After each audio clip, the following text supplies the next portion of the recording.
PGT biology का important practice set लेकर के आए हैं। चलिए शुरू करते हैं। पहले क्वेश्चन को देखते हैं। एल आकार के गुणसूत्रों को कहते हैं लिंग गुणसूत्र, एक्रोसेंट्रिक, टेलोसेंट्रिक, सबमेटासेंट्रिक।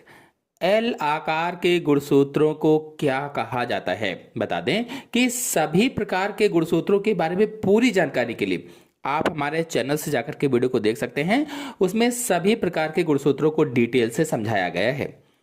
वीडियो को लाइक ना किया हो तो लाइक कर दीजिए और अपने सभी दोस्तों में शेयर कर दीजिए ताकि ज्यादा से ज्यादा लोग जुड़ सके। फिलहाल इसमें आंसर सही होगा डी, सब मेटासेंट्रिक। आपको बता दें कि क्रोमोसोम अथवा गुणसूत्र का आकार इस बात पर निर्भर करता है कि इसका सेंट्रोमियर कहां पर स्थित है।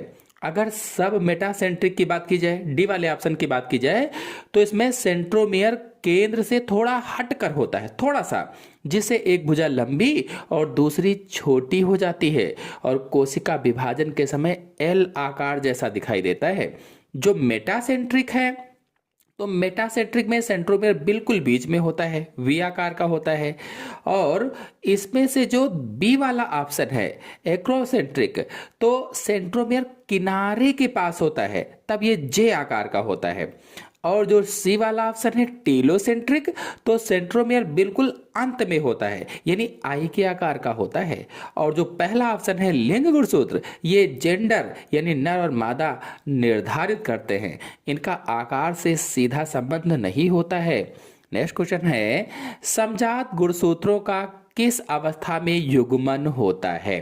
पैचेटिन, जाइगोटिन, डिप्लोटिन, इनमें से कोई नहीं। कौन सा ऑप्शन सही होगा? अभी तक अगर वीडियो को लाइक नहीं किया है तो भाई सभी लोग लाइक कर दीजिए, क्योंकि लाइक का कोई भी पैसा नहीं पड़ता है, बिल्कुल फ्री होता है। तो इसमें आंसर सही होगा बी, जाइगोटिन। आपको बता दें कि अर्धसूत्री विभाजन की प्रोफेज फर्स्ट अवस्था बहुत लंबी होती है, यानी जो मियोसिस डिवीजन होता है उसमें प्रोफेज फर्स्ट बहुत लंबी होती है। और अगर जाइगोटिन की बात करें तो इस अवस्था में सिनेप्सिस की प्रक्रिया होती है, सिनेप्सिस की, जहां माता और पिता से मिले समजात गुणसूत्र यानी होमोलॉगस क्रोमोसोम आपस में जोड़े बनाते हैं। और जो पैचेटिन है पहली वाली है, तो यहाँ क्रॉसिंग ओवर होता है, जिससे जेनेटिक जानकारी की अदला बदली होती है। और जो डिप्लोटिन है, सी वाला ऑप्शन, यहां जुड़े हुए गुणसूत्र अलग होने लगते हैं।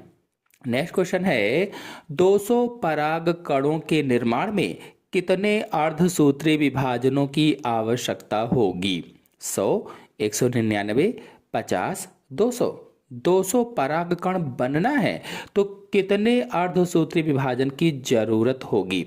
ऐसे सवाल मैंने कई सारे समझाए हैं जब इंटरमीडिएट का सिलेबस समझा रहे थे, आप लोग जाकर के हमारे चैनल से देख सकते हैं। फिलहाल इसमें आंसर सही होगा सी, 50। बता दें कि पौधों में एक लघु बीजाणु मात्र कोशिका में जब एक बार अर्धसूत्री विभाजन होता है तो उससे 4 परागकण बनते हैं। जो एक माइक्रोस्पोर मदर सेल होती है उसमें जब एक बार मियोसिस डिवीजन होता है या अर्धसूत्री विभाजन होता है तो उससे 4 परागकण बनते हैं। अब यहाँ पर 200 परागकण कहा गया है तो 200/4 कर दीजिए, इस तरह से 50 आ जाएगा। मतलब 200 परागकणों को बनाने के लिए 50 बार विभाजन की जरूरत होगी। नेक्स्ट क्वेश्चन है, निम्न में से कौन प्यूरिन है? 4 ऑप्शन आपके सामने दिए गए हैं। पूछा गया है कौन प्यूरिन है? प्रोकैरियोट्स, ग्वानिन, थायमिन, यूरेसिल, कौन सा प्यूरिन है? वीडियो को लाइक ना किया हो तो भाई सभी लोग लाइक कर दीजिए और अपने सभी दोस्तों में शेयर कर दीजिए। फिलहाल आपको बता दें कि डीएनए और आरएनए में नाइट्रोजन बेस 2 तरह के होते हैं, 2 प्रकार के होते हैं। एक तो प्यूरिन, दूसरा पिरिमिडिन। जो प्यूरिन है इसमें एडेनिन और ग्वानिन आते हैं, यानी ए और जी आते हैं। और जो पिरिमिडिन है इसमें साइटोसिन और थायमिन आते हैं। अगर आरएनए है तो यूरेसिल आ जाएगा। अब आपको बता दें इसमें आंसर सही होगा बी, ग्वानिन। भाई प्यूरिन पूछा था तो एडेनिन ग्वानिन आते हैं तो ग्वानिन सही हो जाएगा। अगर पिरामिडिन पूछता तो साइटोसिन और थायमिन और यूरेसिल ये पिरामिडिन होते हैं। और जो प्रोकैरियोट्स है तो ये तो एक कोशिका का प्रकार है, ये कोई बेस नहीं है। नेक्स्ट क्वेश्चन है, किस प्रकार के राइबोसोम नास्टाक कोशिकाओं में पाए जाते हैं? 50S, 60S, 70S, eukaryotic. अगर आप लोग ये जानना चाहते हैं कि यह एस क्यों लगा हुआ है और क्या चीज़ है, तो पूरी जानकारी राइबोसोम वाले में मैंने बताया हुआ है, आप लोग जाकर के अच्छी तरीके से समझ सकते हैं, देख सकते हैं। फिलहाल इसमें आंसर सही होगा सी 70S। बता दें कि नास्टाक एक साइनोबैक्टीरिया है, या फिर कह लीजिए कि एक नील हरित शैवाल है, या फिर ब्लू ग्रीन एल्गी है, जो एक प्रोकैरियोटिक कोशिका होती है। और प्रोकैरियोट्स में हमेशा 70S प्रकार के राइबोसोम पाए जाते हैं, जबकि जो यूकैरियोट्स होते हैं उसमें हमेशा विकसित यानी कि 80S प्रकार के राइबोसोम पाए जाते हैं। और यूकैरियोट्स में जैसे इंसान है, पेड़ पौधे हैं आदि आते हैं। नेक्स्ट क्वेश्चन है, मेंडल ने मटर के कुल कितने विपरीत लक्षणों के जोड़ों पर कार्य किया? 3, 5, 7, 14। कुल कितने विपरीत लक्षणों के जोड़ों पर कार्य किया था? तो हम सभी लोग जानते हैं इसमें आंसर सही होगा सी 7। बता दें, ग्रेगर जॉन मेंडल ने मटर के पौधे 8 सालों तक लगातार प्रयोग किया था और 7 जोड़ी विपरीत लक्षणों, लंबा बौना पौधा, गोल झुर्रीदार बीज, पीला हरा बीज आदि को चुना था। और ध्यान देने वाली बात यह है कि लक्षण 7 जोड़े थे, इसलिए कुल गुणों की संख्या 14 थी, पर जोड़े 7 ही थे, इसलिए आंसर से होगा 7। नेक्स्ट क्वेश्चन है, यदि समउमजी लाल पुष्प वाले पौधे तथा समउमजी सफेद पुष्प वाले पौधों के बीच परागण हो तो संतति किस तरह की होगी? सभी लाल पुष्प, सभी सफेद पुष्प, आधे लाल पुष्प, आधे सफेद पुष्प। कौन सा आंसर सही हो सकता है? सोचिए और बताइए। वीडियो को लाइक ना किया हो तो लाइक जरूर कर दीजिए और अपने सभी दोस्तों में शेयर कर दीजिए। फिलहाल इसमें आंसर सही होगा पहला, सभी लाल पुष्प। बता दें कि यह मेंडल के प्रभाविता के नियम पर आधारित है, लॉ ऑफ डोमिनेंस पर आधारित है। और लाल रंग प्रभावी है, सफेद अप्रभावी है। जब कैपिटल RR और स्मॉल RR का संकरण करवाया गया था, मैंने समझाया था आपको, तो F1 पीढ़ी में सभी पौधे कैपिटल स्मॉल R यानी कि विषमयुग्मजी थे। क्योंकि R मौजूद है इसीलिए सभी फूल लाल दिखाई देंगे। नेक्स्ट क्वेश्चन है, अलैंगिक जनन से उत्पन्न जंतु जो सारे जनक लक्षणों को वंशानुगत प्राप्त करता है उसे कहते हैं? क्या कहेंगे? 4 ऑप्शन आपके सामने दिए गए हैं, कौन सा ऑप्शन सही हो सकता है? सोचिए और बताइए। ऑप्शन सही होगा इसमें से पहला, क्लोन कहेंगे। और क्लोन क्या होते हैं? तो अलैंगिक जनन में जीव अपने जनक की कार्बन कॉपी होता है, आनुवांशिक और शारीरिक रूप से समान होता है, ऐसे कह लीजिए, तो उसे ही क्लोन कहा जाता है। और जो इसमें से ऑफ स्प्रिंग है, संतान है, यह शब्द लैंगिक जनन के लिए उपयोग होता है जहां भिन्नता होती है। और जो हाइब्रिड है, हाइब्रिड को संकर कहते हैं, तो 2 अलग अलग प्रजातियों या गुणों के मेल से बना जीव होता है। नेक्स्ट क्वेश्चन है, यदि स्नैपड्रैगन के समउपजी लाल रंग के पुष्प वाले पौधे का संकरण समउपजी सफेद रंग के पुष्प वाले पौधे से कराया जाए तो पीढ़ी F1 में किस रंग के पुष्प होंगे? लाल, सफेद, ए और बी दोनों, गुलाबी। कौन सा ऑप्शन सही हो सकता है? सोचिए और बताइए। तो ऑप्शन सही होगा इसमें से डी, गुलाबी यानी पिंक। बता दें, यह एक अपवाद है जिसे अपूर्ण प्रभाविता या इनकम्प्लीट डोमिनेंस कहते हैं। स्नैपड्रैगन में लाल रंग पूरी तरह से सफेद पर प्रभावी नहीं हो पाता है, और जब लाल और सफेद मिलते हैं तो बीच का गुलाबी रंग पैदा होता है। नेक्स्ट क्वेश्चन है, अपूर्ण 4 कोष्ठी हृदय वाले असमतापी प्राणी किस समूह में आते हैं? अपूर्ण हो, 4 कोष्ठी हृदय वाले असमतापी प्राणी हो, किस समूह में आते हैं? एम्फीबिया, एवीज, स्तनधारी, सरीसृप। कौन सा आंसर सही हो सकता है? सोचिए और बताइए। तो आंसर सही होगा इसमें से डी, सरीसृप। बता दें कि सरीसृप का हृदय 3.5 कक्षीय यानी अपूर्ण 4 कोष्ठी होता है। अपवाद में जैसे मगरमच्छ है जिसका हृदय पूर्ण 4 कोष्ठी होता है, अपवाद है। और जो एम्फीबिया है तो इनका हृदय 3 कोष्ठी होता है। जो एवीज और स्तनधारी यानी पक्षी और स्तनधारी हैं, इनका हृदय 4 कोष्ठी होता है और ये समतापी होते हैं। और जो असमतापी हैं वे जीव जो अपने शरीर का तापमान वातावरण के अनुसार बदलते रहते हैं, उन्हें ही असमतापी जीव कहा जाता है। नेक्स्ट क्वेश्चन है, क्लोरोफिल को जलाने पर कौन सा तत्व प्राप्त होता है? Calcium, sodium, magnesium, manganese. अगर क्लोरोफिल को जलाएंगे तो कौन सा तत्व प्राप्त होता है? तो आंसर से होगा इसमें से सी, मैग्नीशियम। बता दें, क्लोरोफिल पौधों में पाया जाने वाला वह रंजक है या पिगमेंट है जो प्रकाश संश्लेषण अथवा फोटोसिंथेसिस के लिए जिम्मेदार होता है। और क्लोरोफिल के अणु की संरचना के केंद्र में मैग्नीशियम आयन होता है। जब क्लोरोफिल को जलाया जाता है तो कार्बनिक भाग नष्ट हो जाता है और मैग्नीशियम राख के रूप में शेष में बचता है। नेक्स्ट क्वेश्चन है, वायुमंडलीय ओजोन परत जो हमें अल्ट्रावायलेट किरणों से बचाती है उसमें बहुत ह्रास हो रहा है। इसमें ह्रास होने का मुख्य कारण कौन सी गैस होती है? तो हम सभी लोग जानते हैं, जो पृथ्वी पर इतना ज़्यादा रेफ्रिजरेटर है या कोल्ड स्टोरेज इनका उपयोग हो रहा है, इससे गैस निकलती है जिसे क्लोरोफ्लोरोकार्बन कहते हैं या CFC गैस कहा जाता है। ये CFC गैस जो रेफ्रिजरेटर होते हैं, AC होते हैं, इनसे निकलती है। तो जब वायुमंडल के ऊपरी हिस्से में यह पहुंचती है तो जो हमारी अल्ट्रावायलेट रेज होती हैं, जो परावैंगनिक किरणें होती हैं, इनके संपर्क में आकर क्लोरीन मुक्त करती है और एक क्लोरीन परमाणु ओजोन के हजारों अणुओं को नष्ट कर देता है। नेक्स्ट क्वेश्चन है, एपिल स्कैब रोग पैदा होता है। एपिल स्कैब रोग, 4 ऑप्शन आपके सामने दिए गए हैं। कौन सा ऑप्शन सही हो सकता है? सोचिए और बताइए कि कौन सा ऑप्शन इसमें से सही होगा। ऑप्शन सही होगा इसमें से सी, वेंचुरिया इन एक्विलिस। वेंचुरिया इन एक्विलिस। बता दें, यह एक कवक होता है या फंगस होता है जो सेब के पेड़ों की पत्तियों और फलों पर काले भूरे धब्बे पैदा करता है जिससे फल खराब हो जाते हैं।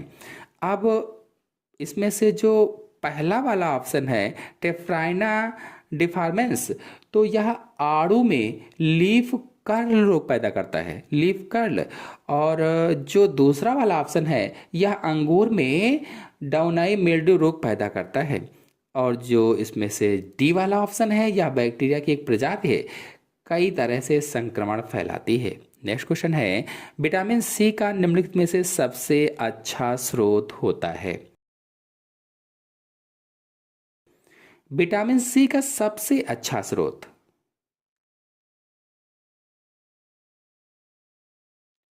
तो आंसर सही होगा आंवला। अब इसमें आंवला का वैज्ञानिक नाम लिखा गया है तो डी वाला ऑप्शन सही होगा, फाइलेंथस अमेरिका। ये आंवला का वानस्पतिक नाम होता है। बता दें, हालांकि खट्टे फलों में विटामिन सी प्रचुर मात्रा में होता है, लेकिन जो आंवला होता है विटामिन सी का सबसे सांद्रित और सबसे समृद्ध स्रोत माना जाता है। अब इसमें से जो टमाटर है, इसमें भी विटामिन सी पाया जाता है और लाइकोपीन भी पाया जाता है, लेकिन मात्रा आंवले से कम होती है। जो नींबू है यह भी अच्छा स्रोत है, पर आंवले के मुकाबले इसमें सांद्रता कम होती है। जो मिर्च है, इसमें भी विटामिन सी पाया जाता है, लेकिन इसमें पर्याप्त मात्रा में मुख्य स्रोत की तरह इसको नहीं खाया जाता है। नेक्स्ट क्वेश्चन है, बंध पुंकेसर कहलाते हैं। बंध पुंकेसर कहलाते हैं, कौन सा ऑप्शन सही हो सकता है? बंध पुंकेसर, वर्तिका, वर्तिकाग्र, स्टेमेनॉड, सिनेंड्रस, कौन सा ऑप्शन सही होगा? तो आंसर सही होगा इसमें से सी, स्टेमिनॉड। बता दें, पुंकेसर फूल का वह नर भाग होता है। जब पुंकेसर जनन में असमर्थ होता है, अर्थात परागण पैदा नहीं करता है, तो उसे ही स्टेमिनॉड कहा जाता है, स्टेमिनॉड।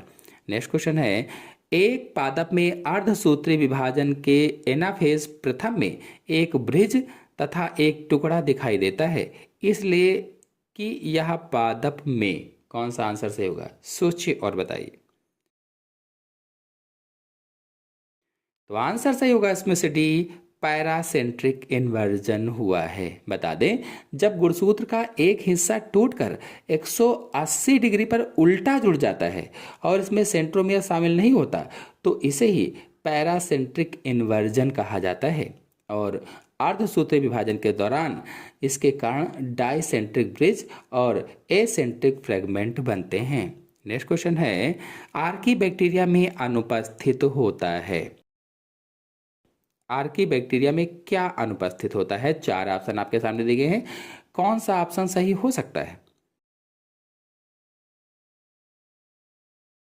तो आंसर सही होगा इसमें से भी पेप्टिडोग्लाइकेन। जो पेप्टिडोग्लाइकेन है आर्की बैक्टीरिया में यह अनुपस्थित होता है। आपको बता दें कि आर्की बैक्टीरिया की जो भित्ति होती है उसकी भित्ति में यह नहीं पाया जाता है। उनकी कोशिका भित्ति स्यूडोम्यूरिन या फिर अन्य प्रोटीन की बनी होती है जो उन्हें कठिन परिस्थितियों में जीवित रहने में मदद करती है। नेक्स्ट क्वेश्चन है, प्रवण है एक। प्रवण क्या है?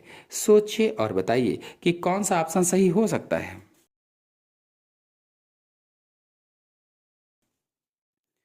तो ऑप्शन सही होगा इसमें से सी, पर्णवृंत। यदि आप लोग इसमें पर्ण सोच रहे हैं तो उत्तर जरूर बताएं और इस क्वेश्चन को जरा ध्यान से जरूर देख लेंगे अलग से भी कि पर्ण सही है कि पर्णवृंत सही है। कौन सा इसमें सही होगा? सभी लोग कमेंट बॉक्स में इसका उत्तर दें। फिलहाल अगले क्वेश्चन पर आते हैं। पर्ण प्रोथैलस विकसित होता है बीजाणुओं से, मात्र बीजाणु कोशिकाओं से, जाइगोट में, उपरोक्त में से कोई नहीं। फर्न प्रोथैलस विकसित होता है। कौन सा आंसर सही होगा? सोचिए और बताइए। तो आंसर सही होगा इसमें से पहला, बीजाणुओं से या स्पोर से। बता दें कि फर्न के जीवन चक्र में बीजाणु अथवा स्पोर अंकुरित होकर एक छोटी दिल के आकार की संरचना बनाते हैं जिसे प्रोथैलस कहते हैं और यह फर्न की गैमेटोफाइट अवस्था होती है। नेक्स्ट क्वेश्चन है, टीआई प्लाज्मिड उपस्थित होता है। टीआई प्लाज्मिड किसमें उपस्थित होता है? सोचिए और बताइए।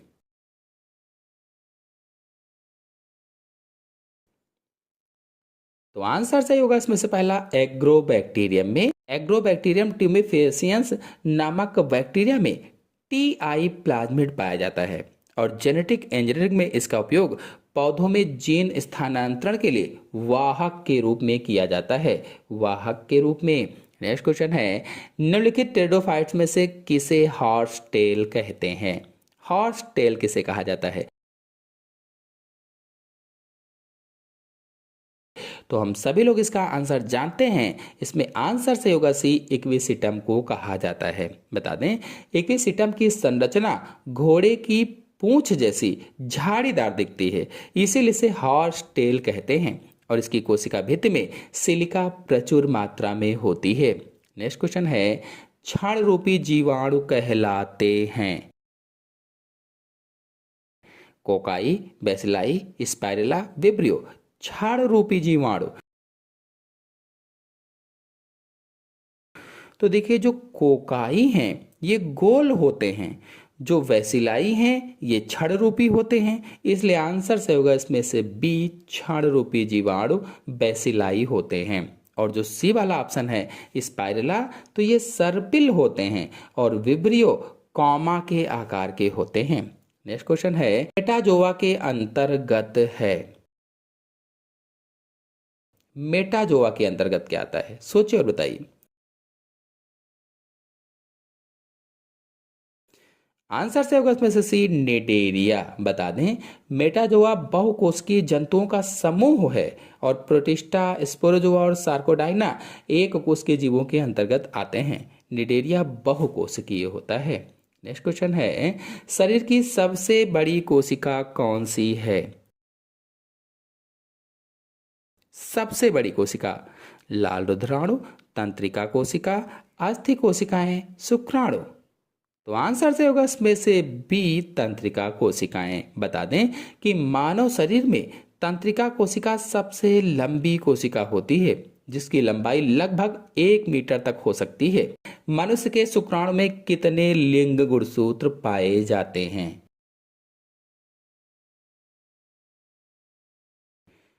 तो 23 जोड़ी गुणसूत्र होते हैं और इसमें से एक जोड़ी लिंग गुणसूत्र होते हैं, एक जोड़ी। तो इसमें आंसर से होगा पहला एक। और अगर आप लोग लिंग गुणसूत्र के बारे में डिटेल से समझना चाहते हैं तो हमारे चैनल में वीडियो अपलोडेड है, आप लोग जाकर के अच्छी तरीके से समझ सकते हैं, देख सकते हैं। फिलहाल नेक्स्ट क्वेश्चन पर आते हैं। सबसे बड़ा पुष्प वाला पादप है, कौन सा आंसर सही होगा? आंसर से होगा इसमें से सी, पूर्ण मूल परजीवी पादप। बता दें कि संसार का सबसे बड़ा पुष्प रेफलिसिया पुष्प होता है, जो मलेशिया व इंडोनेशिया में पाया जाता है और यह लगभग 10 किलोग्राम का होता है और इसका व्यास 1 मीटर होता है। नेक्स्ट क्वेश्चन है, गर्भ झिल्ली जो यूथेरियन स्तनियों में अपरा बनाने वाली झिल्ली है होती है, कौन सा ऑप्शन से होगा? सोचिए और बताइए।